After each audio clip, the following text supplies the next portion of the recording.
আমাদের বাহাদুরপুর সহ আশেপাশে সমাজের কল্যাণকর কাজে এই ধরনের ফাউন্ডেশন খুব উজ্জীবিত হয়ে কাজ করুক, এটা প্রত্যাশা করি। আমি কেতাব খান চাচার সম্পর্কে শুধু একটা স্মৃতিচারণ করব। আমরা তো দেখেছি খুব ভালোভাবে, এটা কেউ একদমই আদারওয়াইজ নিয়ে না। ওই সময়ের ওই পলিটিক্সের সঙ্গে হিংসা হিংসের কোনো বিষয় জানেন না, যারা মুরব্বী আছেন তাদেরকে স্মরণ করিয়ে দিয়েছে। স্কুল প্রতিষ্ঠার জন্য এই বাহাদুরপুর শহীদ জামান উচ্চ বিদ্যালয় যখন প্রতিষ্ঠিত হয়, আমরা তখন কিশোর, আমাদেরই সম্মুখে বিভিন্ন গ্রামের যারা মরুল মক্কেল বলে, মুরব্বী বলে, যাদেরকে আমরা বলি, সেটা শুধু যে একদম বাহাদুরপুর কাজীপাড়া ডাঙ্গিপাড়া তা না, আমাদের পাটিকাবাড়ি, কৃষ্ণপুর, রঘুনন্দনপুর এই এরিয়া দিয়ে অনেকের অবদান আছে স্কুলে। কারো কায়িক পরিশ্রম, কারো সম্পদ সম্প্রদানের অবদান। এর মধ্যে আমরা ছোটবেলার থেকেই জানি, আমাদের সামনেই বলে যে বাহাদুরপুরের অনেকেই জমিদান করেছেন। কেতাবউদ্দিন খান চাচা ছিলেন তার মধ্যে অন্যতম, এবং এরা প্রত্যেকেই আমাদের সেই 70 সনের এমপি মসলিমউদ্দিন মৃধা এই এলাকার আন্তর্জাতিক ভাবে যার পরিচয়, সেই ব্যক্তির সঙ্গে মোটামুটি একই সঙ্গে তার কিছু পরামর্শে এই যে এই উচ্চ বিদ্যালয়, এখানে বাজার, ইউনিয়ন পরিষদ, এই সব কিছুকে এক জায়গায় করার জন্য, এই জায়গাটাকে আলোকিত হিসেবে স্বপ্ন যারা দেখেছিলেন, সেই মসলিমউদ্দিন মৃধা, কেতাব খান, কাজাই মন্ডল ইত্যাদি ইত্যাদি যারা ছিলেন, তাদের সম্পর্কে আমরা নতুন প্রজন্ম গল্প শুনি। তবে এটা ঠিক, আমি কৃতজ্ঞ যে তাদের সেই অবদানের কারণেই এই স্কুল থেকেই ম্যাট্রিক পাস করেছি, এবং চাকরি জীবনে 62 বছর চাকরি করে ঢাকা বিশ্ববিদ্যালয়ে এখন এলপিআরে আছি। এই স্কুলের ছাত্র আমরা। আমি কৃতজ্ঞ আমার সেই মুরব্বী যারা আমাদের এই সৎ প্রতিষ্ঠান করার জন্য অবদান রেখে গেছেন। সৃষ্টিকর্তার কাছে বলি, যে সৃষ্টিকর্তা তুমি তাদের কবরের আযাব মাফ করে বেহেশত নসিব করুন। আমি 1978 সালের একটা গল্প করছি। পাটিকাবাড়ি মাঠের ফুটবল খেলা কাকতালীয় ভাবে বাহাদুরপুর ফাইনালে উঠছে, কৃষ্ণপুর ফাইনালে উঠছে। এই ইউনিয়ন পরিষদ যেখানে, এখানে আজকে সেই সামাদ ভাই আছেন জন্য বলছে একদম উইকনেস, এবং তর্ক বিতর্ক বা মজা করার মুহূর্তটা উনি ছিলেন, ওমর আলী মাতব্বর ছিলেন, আরো কয়েকজন। তা আমি ছিলাম কৃষ্ণপুরের একা। তা আমাকে শোনায় বলছে যে আরে বাহাদুরপুর আমরা হইলাম রাজধানী, আর কৃষ্ণপুর আমাদের সাথে পারে না, এই ধরনের একটা। আমি আসলে ওই যে সংক্ষিপ্ত করতে বললো তো, স্মৃতিগুলো বলতে গেলে পরে একটু সময় লাগে। তা আমি যে মীর ভাইকে বললাম যে মীর ভাই আমার সামনে রেখে এই লোকগুলো খুব টিটকারি দিচ্ছে, কৃষ্ণপুর আমাদের সামনে কি খেলবে। তো মীর ভাই আমার বললেন কি, পুকারি মন্ডল ওই লুৎফরের বাবা ছিলেন কুদ্দুস চাচা, এই দুজনের সঙ্গে কথা বলে বললো যে কি করবো, বাইরে থেকে খেলোয়াড় আনবো। প্রত্যেকেই উৎসাহ দিলেন, আব্বাও হয়েছে। তো মীর ভাই উদ্যোগ নিয়ে আব্বাকে বললো যে আমরা এটা করতে চাই, করো। এই কুমারখালী থেকে প্লেয়ার আনা হলো, বাহাদুরপুর থেকে কয়েকটা আসছিল, আর আমার বন্ধু একই সঙ্গে পড়তাম, মিজানুর রহমান পিন্টু, তখন রাইজিং খেলোয়াড়। তো বাহাদুরপুরের ম্যাক্সিমাম প্লেয়ার ছিল নিজেরাই। তো মাঠে খেলার সময় একটা অনাকাঙ্ক্ষিত ঘটনা ঘটার পর, সেখানে বেশ অনাকাঙ্ক্ষিত ঘটনা। পরের দিনে আমার ভাই স্কুলের শিক্ষক রফিকুল ইসলাম, তাকে আটকায় দেওয়া হলো, যেহেতু আমরা কৃষ্ণপুরের। মানে এমন একটা টান উত্তেজনার মতো পরিবেশ তৈরি হলো যে আমার ভাইকে যখন আটকানো হলো, পাটিকাবাড়ির এদিকে বাহাদুরপুরের অনেক সম্পত্তি, তখন ডাঙ্গিপাড়া বাহাদুরপুরে, তারা ধানের গাড়ি নিয়ে যখন আসবে, তখন কৃষ্ণপুর পাটিকাবাড়ির লোক ধানের গাড়ি আটকেছে। এইরকম একটা মানে সংঘর্ষপূর্ণ মুহূর্তে আজকে আমি স্মরণ করব স্পষ্টভাবে যে ঠিক সেই দিন এই কিতাব খান চাচা প্রথম যে আমার বাবার সঙ্গে আমাদের কাছারি ঘর বললেন যে মুন্সি ভাই এটা চলতে দেওয়া যায় না। তো তখন আব্বা ওনাকে সাথে নিয়ে বলেন যে চলেন, পাট্য বাড়িতে নিজাম খানের সঙ্গে বসলেন, বসে পরবর্তীতে সবাই মিলে এর একটা বড় সড় মধ্যস্থতা হয়েছিল।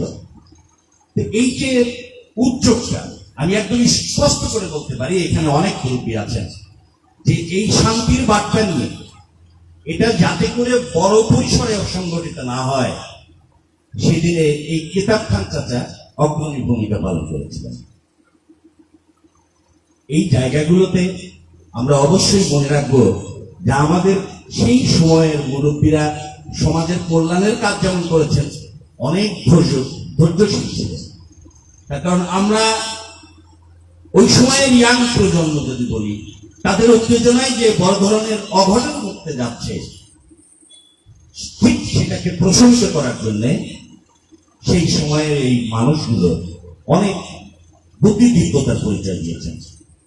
আজকের এই ফাউন্ডেশন অবশ্যই সেই কিতাবউদ্দিন চাচার উত্তরাধিকার, এক ঝাঁক তরুণ, এবং এই এক ঝাঁক তরুণ যে আমি আগেই এই বিষয়টা নিয়ে আলোচনা করেছি কারো সঙ্গে এবং ওদের সঙ্গেও, যে আমি খুব আশাবাদী যে এই নতুন প্রজন্ম, তরুণ প্রজন্ম দীর্ঘদিন এই সংগঠনটাকে সামাজিক কাজে অবদান রাখার ভূমিকা পালন করবে। আমার এটা দৃঢ় বিশ্বাস। তোমরা এগিয়ে যাও, সবাই ভালো থাকবেন। এবং আমি সে কথা প্রথমেই বলেছি যে আজকে এক ফাউন্ডেশনের 2 জন সভাপতি এবং সাধারণ সম্পাদক মিলে আর এক ফাউন্ডেশন আত্মপ্রকাশের মিটিং এ যেখানে এসেছে, অতএব বুঝতেই পারছেন আমিও সেই মসলিমউদ্দিন নিজাম ফাউন্ডেশনের কার্যকরী পরিষদের একজন কর্মী। তো আমি সেই কথাটাই বলবো যে আমাদের এই বাহাদুরপুর গর্ব করার মতো বাহাদুরপুর, যেখানে আমরা মিলেমিশে সবাই সমাজের কল্যাণের চিন্তা করি। ভালো থাকবেন সবাই।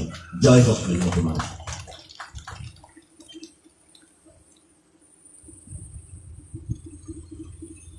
অনেক ধন্যবাদ আমাদের মজনু ভাইকে তার সুন্দর কণ্ঠে সুন্দর সুন্দর কথা বলার জন্য। সেটা যদি ফাউন্ডেশন না, আমরা চাই আমাদের সম্প্রীতির এই বন্ধন বাহাদুরপুরের প্রত্যেকটি মানুষের মধ্যে ছড়িয়ে পড়ুক, এবং এই সম্প্রীতির মাধ্যমেই আমরা আমাদের কাঙ্ক্ষিত যে লক্ষ্য, একটি উন্নত বাহাদুরপুর, সেই লক্ষ্যে পৌঁছাবো। অনুষ্ঠানের পর্যায়ে আমি বক্তব্য প্রদানের জন্য বিনীত অনুরোধ করছি জনাব মোহাম্মদ মতিউর রহমান, যিনি আমাদের এই কিতাবউদ্দিন খান ফাউন্ডেশনের স্ট্যান্ডিং কমিটির চেয়ারম্যান হিসেবে দায়িত্ব পালন করছেন। জনাব মোহাম্মদ মতিউর রহমান।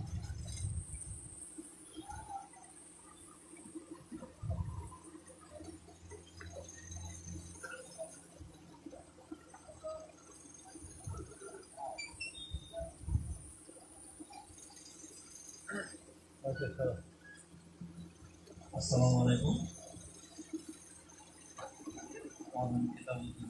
ফাউন্ডেশনের আমার শ্রদ্ধাভাজন সভাপতি এবং বিশেষ প্রধানমন্ত্রী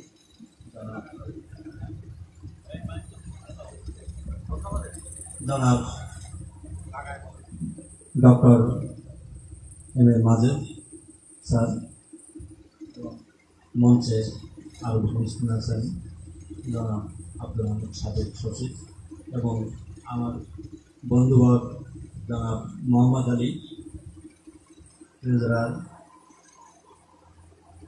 বিজ্ঞান ও প্রযুক্তি বিশ্ববিদ্যালয়, এবং আরেকজন উপস্থিত আছেন আমার শ্রদ্ধাভাজন মামা সামাদ মামা, এবং সামনে উপবিষ্ট অত্র এলাকার সুবিজন এবং আমার আত্মীয় স্বজন। আমি প্রথমে আমার একটু পরিচয় দিয়ে নিই। আমি মরহুম কিতাবউদ্দিন খানের মেয়ের ঘরের নাতি ছেলে।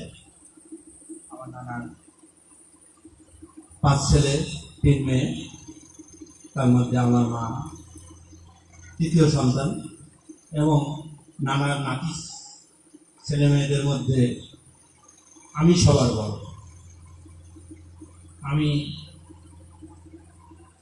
নানা মামা সবার আদর সবার আগেই পেয়েছি, তাই বাস্তবিক পক্ষে আমার অনেক দায়বদ্ধতা এবং আমি এখানে অনেক আরেকটু বলছে, আমি এই বর্তমান যে বিদ্যালয় প্রাঙ্গণে অনুষ্ঠিত হচ্ছে এই বিদ্যালয়ের আমি একজন প্রাক্তন ছাত্র। এখানে কিছুক্ষণ আগে একজন বক্তা জনাব আমির হোসেন, মোহাম্মদ আলী, আমরা একসাথে পড়াশোনা করেছি। এই স্কুল থেকে এসএসসি পাস করছি। আমার মামা বাড়িতে আমি থাকতাম দীর্ঘ প্রায় 5 বছর 6 বছর। সেখান থেকে আমার নানাকে আমি বেশি করে দেখেছি, সেই শিশুকাল, শৈশবকাল, কৈশোরকাল দেখেছি। আমার নানা একজন শিক্ষানুরাগী ছিলেন, একজন ধর্মভীরু মানুষ ছিলেন, একজন দাতা অনুরাগী লোক ছিলেন। আমার নিশ্চয়ই যে দেখা হলো এবং পাশাপাশি আমার নানার এই পর্যায়ে যাওয়ার জন্য আরেকজন মানুষ নেপথ্যে থেকে যে প্রেরণা দিয়েছে, উৎসাহ দিয়েছে, সে হলেন আমার নানি। আমি আমার নানাকে দেখেছি কোনোদিন আমার জানা মতে, আমি 5-6টি বছর ওখানে থেকেছি এক নাগারে, কখনো তাদের মধ্যে কখনো মনোমালিন্য ঝগড়াঝাটি আমি কখনো দেখিনি।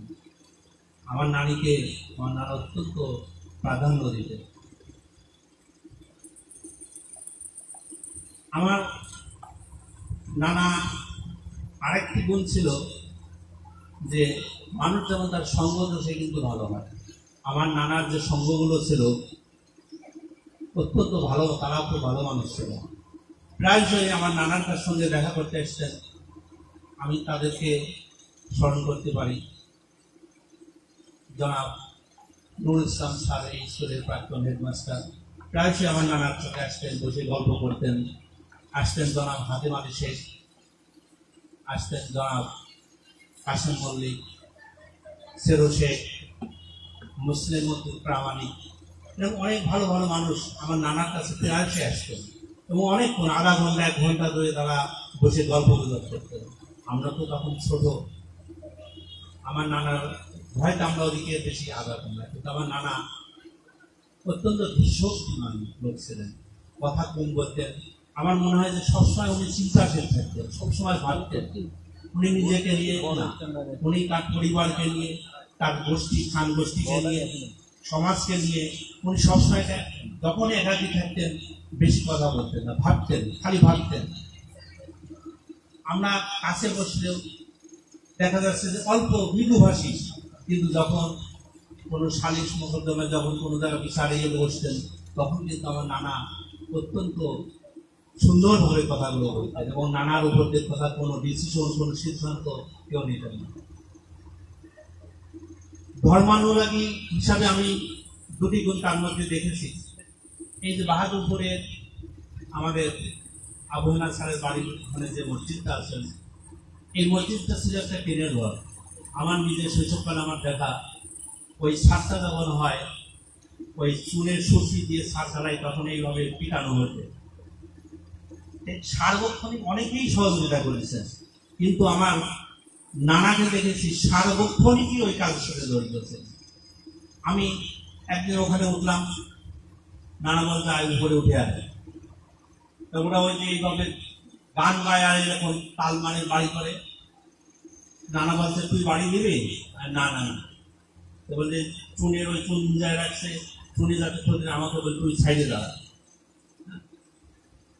এই যে একটা তার ধর্মানুরাগী। আরো তো অনেক মানুষ ছিলেন, অনেক শিক্ষিত মানুষ ছিলেন, সবাই সহযোগিতা করেছেন, কিন্তু নানাকে দেখেছি, এটা আমার নানা বলে আমি কথা না, যে সার্বক্ষণিকই থাকতেন। আরেকটা ধর্মানুরাগী আমার দৃষ্টিতে, সেটা হচ্ছে এই বাহাদুরপুরে এক সময় দাসী মেলা হতো, যাত্রা বলা হতো, যাত্রা গান হতো। আমার নানা কোনোদিনও এই যাত্রা গান তো শুনতেই আসে নেই।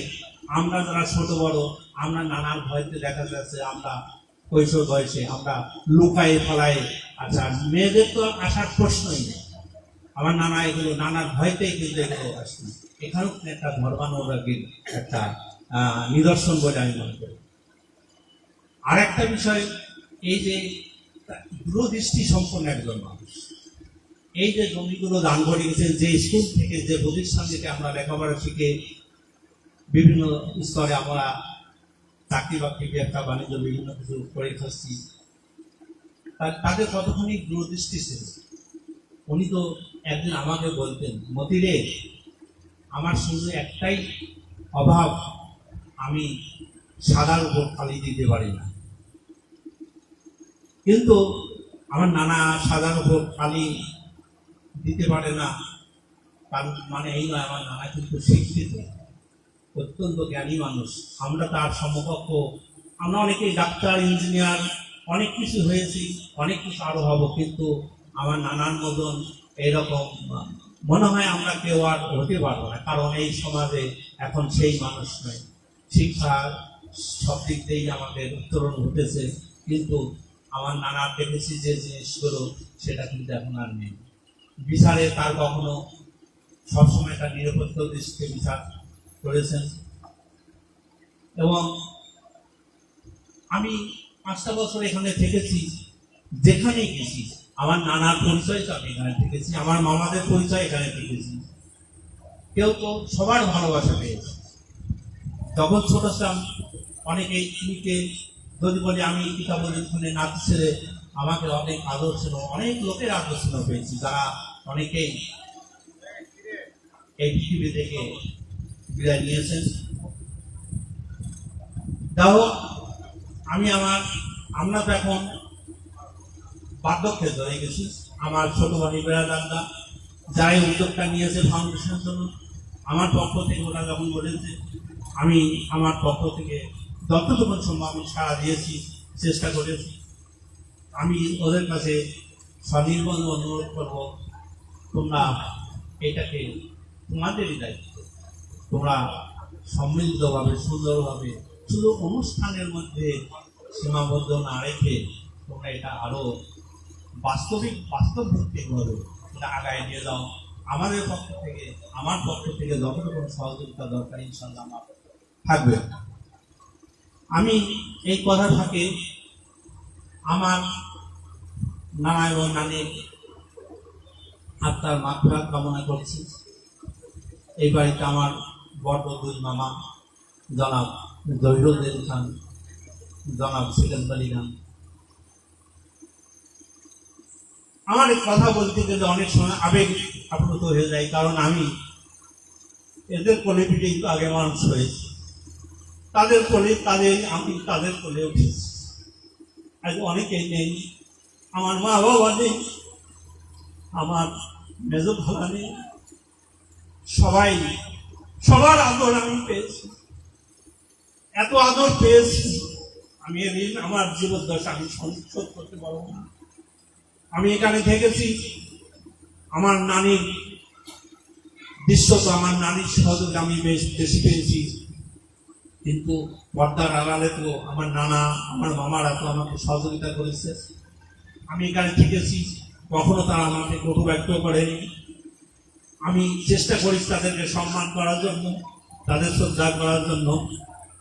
কতটুকু পেরেছি সেটা আমি বলতে পারবো না।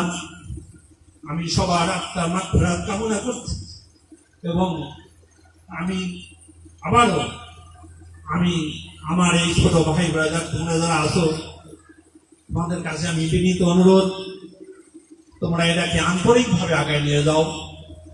আমার নানার যে আদর্শ ছিল, যে সততা ছিল, যে বিচক্ষণতা ছিল, যে মানব দর্দ ছিল, এগুলোর ভিতর এই সকল গুণাবলী তোমরা নিয়ে তোমরা আগায় যাও, ইনশাল্লাহ তোমরা কামিয়াব হবো। আমি আমার পক্ষ থেকে, আমি যেখানেই থাকি, তোমরা আমার সাড়া দেবা, আমি যতটুকু পারবো আমার মতো আমি সবসময় তোমাদের পাশে থাকবো ইনশাল্লাহ। এই বলে আমি আমার বক্তব্য এখানে শেষ করছি। খুদা হাফেজ।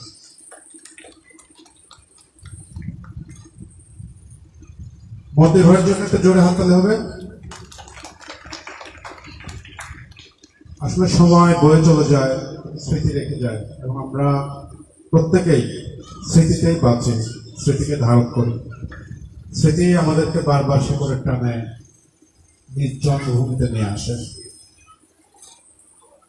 আমি এবার কিছু স্মৃতিচারণ করার জন্য তার সুযোগ্য পুত্র বীর বিক্রম শহীদ কবিরুজ্জামান উচ্চ বিদ্যালয়ের সাবেক কর্মকালীন শিক্ষক জনাব আব্দুল সামাদ খানকে তার বাবাকে নিয়ে কিছু স্মৃতিচারণ আমরা করার জন্য অনুরোধ করছি।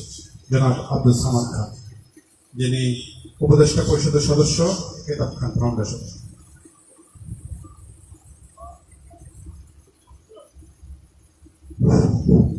বিসমিল্লাহির রহমানির রহিম।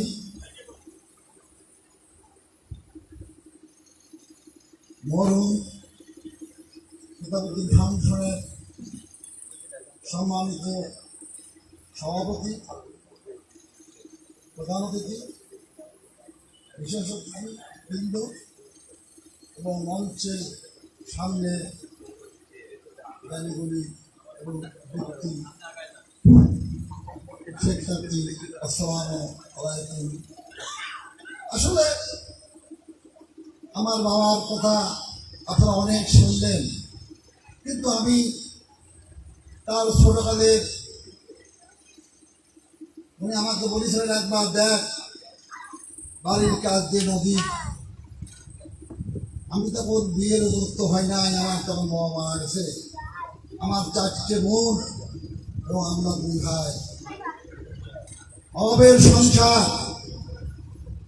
আমি পয়সা টাকাটা মাথায় বুঝেছি আর পয়সা দিয়ে বাজারটা করেছি। সেখান থেকে আমার এই সংসার পরিচালনা। ওনার একটা প্রায় দুঃখ ছিল, যেহেতু আমার পরিবার ওই খান পরিবারের, যদিও লেখাপড়া টুকটাক আমার কথা জানতো এবং আর কথা জানতো, কিন্তু তারা কোনো কিছু বুঝতো না এবং তার জমি জমা নিয়ে অনেক সমস্যা করতে। সেখান থেকেই তার মর্মে মর্মে শিক্ষা যে কি জিনিস, সেখান থেকেই সে উদ্ভাবন করেছে। ওই যে আমার ভাগ্নে বলে গেল যে আমি সবই বুঝি রে, কিন্তু ওই ধরার করে কালা দিতে পারিনি। কিন্তু আমার আব্বা ছেলে বলে আমি চতুর্থ সন্তান, আমরা 8 ভাই বোনের ভিতর। আমার আব্বা তো গ্রামেই বিয়ে করছে, কিন্তু আমি তো সমস্ত আমার ভাইদের ভিতর আমি যেন সবথেকে কালো। আমার আব্বা আমাকে কোলে করে নিয়ে তার শ্বশুর বাড়িতে আসতো এবং তার শ্বশুররা ঠাট্টা করতো যে খার বেটা তুমি এই কালা সাবান নিয়ে আসতো। আমার মার কাছ থেকে এই সমস্ত কথা আমি শুনেছি। আসলে বাবার একটা সন্তানের ছাতা, আর বাবা নাই, আর সে অনুভব করি আমি এখন বাবা, আমি সেটা বুঝি। কিন্তু বর্তমান প্রজন্মের ছেলেমেয়েদের কাছে আমার একটাই কথা, বাবা চলে গেলি তখন তোমরাও বুঝবা যে বাবা কি জিনিস। এখন আমি আপনাদের কাছে আশাবাদী, স্বাধীনতা পাওয়া যত সহজ, কিন্তু স্বাধীনতা রক্ষা করা তার চাইতে অনেক কঠিন। এই ফাউন্ডেশন আমাদের প্রজন্ম, আমাদের ছেলেপেলে, আমাদের এরা শুরু করছে, কিন্তু একে রক্ষা করার জন্য এদের আরো অক্লান্ত পরিশ্রম করা লাগবে। আমরা আজকে অনুষ্ঠান করলাম, কিন্তু আগামীকাল আর এর কোনো কার্যক্রম দেখতে পেলাম না। তখন আপনারা উপহাস করবেন, দেখো বেটার নাম ফেলে দেখি, তার বাপের নামে একটা ফাউন্ডেশন খুলে আর তার কোনো কার্যক্রম নাই। আমি আমাদের ছেলেমেয়েদের কথা বলেছি, শোন, আমার বাবার যে সম্পদ এখনো আছে, তোদের টাকা শুধু না হলেও তোরা যদি এই টাকাটা যদি রাখিস, তা আমার বাবার এই ফাউন্ডেশন চলবে। আর